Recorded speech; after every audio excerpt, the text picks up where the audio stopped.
که زه پنکار نه ومه، که زه پنکار نه ومه دومره به خوار نه ومه، که زه پنکار نه ومه دومره به خوار نه ومه، ډېر به وم مخکې تللی که لږ حصار نه ومه، ډېر به وم مخکې تللی که لږ حصار نه ومه، ما که رښتیا نه ویل اوس په پدار نه ومه، ما که رښتیا نه ویل اوس په پدار نه ومه، خپل مینان شمارل زه پکې شمار نه ومه، خپل مینان شمارل زه پکې شمار نه ومه، او په یو دیدن رغېدم دومره بیمار نه ومه، په یو دیدن رغېدم دومره بیمار نه ومه، او چې ملکڼ کې ومه څنګ به خمار نه ومه، چې ملکڼ کې ومه څنګ به خمار نه ومه، او څه کار مې هم نه و بیا هم وزګار نه ومه.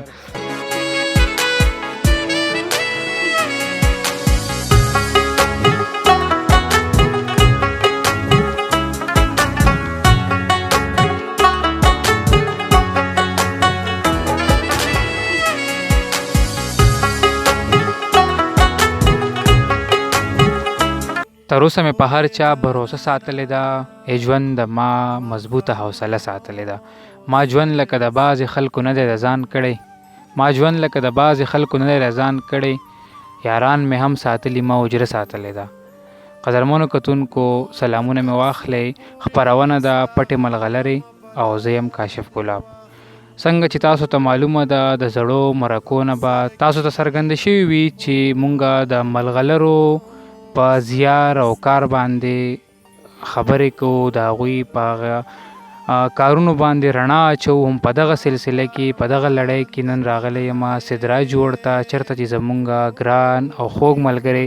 او د خوږې شاعرۍ څښتن ثاقب علي ثاقب اوسي. ثاقب صاحب په پروګرام پټو ملغلرو کې راته هرکلی ویم. ډیره زیاته مننه کاشف ګلاب، اول خو ستاسو او د آفتاب ورور ډیره زیاته مننه کومه چې په دې دومره لنډ تنګ وخت کې زما خواله رالی او زمونږ د خړ پړ کلي ته رالی، ډیره زیاته مننه مو کومه.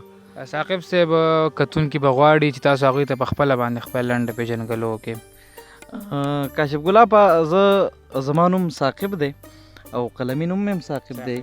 او د ملکڼ درګۍ سدراج وړ شریف آباد سره تعلق ساتم او د رزق په تکل کې په پېښور کې نن سبا پاتې کېږم، په پوډه تاره ډکې جاب کومه، بس دغه څه لنډه شان پېژندګلو ده. ثاقب صاحب کتونکو ته دا هم ووایې چې د شاعرۍ یعنې د ادبي خدماتو ته مو ملا د کله نه وتړله؟ شاعرۍ ته تقریبا زما په خیال چې د 2014 نه ما د شاعرۍ باقاعده آغاز کړی، 2014 نه. په دې دوران کې چونکې تاسو چې کله آغاز کوو نو ادبي روزنه مو په کم تنظیم کې شوې ده؟ هغه وخت کې چې کم وخت کې ما مطلب نوې شاعري شروع کړې وه، یو تنظیم و ملکڼ ادبي سنګر چې نوم یې د چا نه پټ نه دی، او هغې ته زما تګ راتګ بس ما زده کړم د هغې ځای نه کړې ده او د هغې یو غړی م پاتې شوی یم. بس په د ملکڼ ادبي سنګر درګۍ باندې ویاړو چې داسې ملګري مونږ له راکړي دي، د معاشرې ته داسې شاعران وربخلي دي. نو غواړم چې کتونکو ته هم د دغې زده کړې په وجه باندې چې کمې غزلې تاسو هلته لیکلي دي هم زوړ غزل راته ووایې، کتونکو ته یو غزل ډالۍ کړي. په سر سترګو کاشف ګلاب اول درته یو څو شعرونه وایم چې نن خو به مې خوښه د دې زړه کوي، نن خو به مې خوښه د دې زړه کوي، او نن خو به جانانه دلته شپه کوي، او ښکاري چې زما په شان مین ته، ښکاري چې زما په شان مین یې ته، دا چې په ټپې پسې ټپه کوي، ښکاري مهرباني ښکاري چې زما په شان مین یې ته، دا چې په ټپې پسې ټپه کوي، او ما درته اظهار د مینې کړی دی، ما درته اظهار د مینې کړی دی، خوښه دې اوس خپله ده چې څه کوي، مهرباني ما درته اظهار د مینې کړی دی، خوښه دې اوس خپله ده چې څه کوي، او چا چې بې اسرې دغسې پرېښی یم، چا چې بې اسرې دغسې پرېښی یم، وایي نن هغه ولې نشه کوي، چا چې بې اسرې دغسې پرېښی یم، وایي نن هغه ولې نشه کوي، او چېرته دې یوه هم په رښتیا نه کړه کاشف ګلاب، چېرته دې یوه هم په رښتیا نه کړه، او هسې په وعدې پسې واده کوي. او غزل درته یو زوړ غزل دی چې زه چې کلی کور پرېږدم او ښار لځم، زه چې کلی کور پرېږدم او ښار لځم، ډېره غریبي مې د روزګار لځم، زه چې کلی کور پرېږدم او ښار لځم، ډېره غریبي مې د روزګار لځم، او تا خو به په ما باندې شکونه کړل، تا خو به په ما باندې شکونه کړل، څومره په خندا باندې نندار لځم، تا خو به په ما باندې شکونه کړل څومره په خندا باندې نن دار لزمه ورځ وه کاشف ګلابه ورځ وه د اختر دهقان وې څه وکم ورځ وه د اختر دهقان وې څه وکم مون نه پس په بیا د خان بیګار لزم ورځ وه د اختر دهقان وې څه وکم مون نه پس په بیا د خان بیګار لزم او هغه چې به دواړه وترې لاندې ناست هغه چې به دواړه وترې لاندې ناست هر یو مازدیګر هغې چنار لزم او وی چې ثاقب ته داسې ووایه او زه خو دې ګودر ته ستا دیدار لزم. ډېر ښه دی ډېر ښه دی. کتونکو د ثاقب علي ثاقب نه به تاسو په زړه پورې کلام اورېدلی وي. امید لرم چې خوښ شوی به مو وي. د ثاقب صاحب نه نورې پوښتنې هم کوو. دا دې راته ثاقب صاحب ووایي چې په شاعرۍ کې مو د خوښې صنف کوم یو دی؟ په شاعرۍ کې مې د خوښې صنف چې دی غزل دی. غزل مې لیکلی هم دی، خوښ مې هم دی ډېر زیاته. نو غواړم چې کتونکو ته یو بل غزل هم ډالۍ کړي.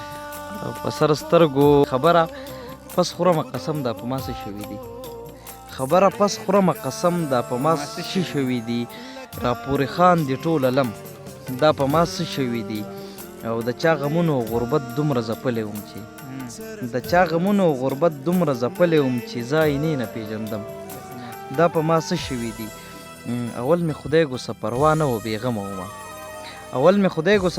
و بېغمه ومه او جانانه اوس در پسې مرم دا په ما څه شوي دي. بېواره چغې وهم یاره په ځان نه پوهېږم زه چې تېرېږم ستا په چم دا په ما څه شوي دي. او دا رانه مه پوښته چې ورځې شپې دې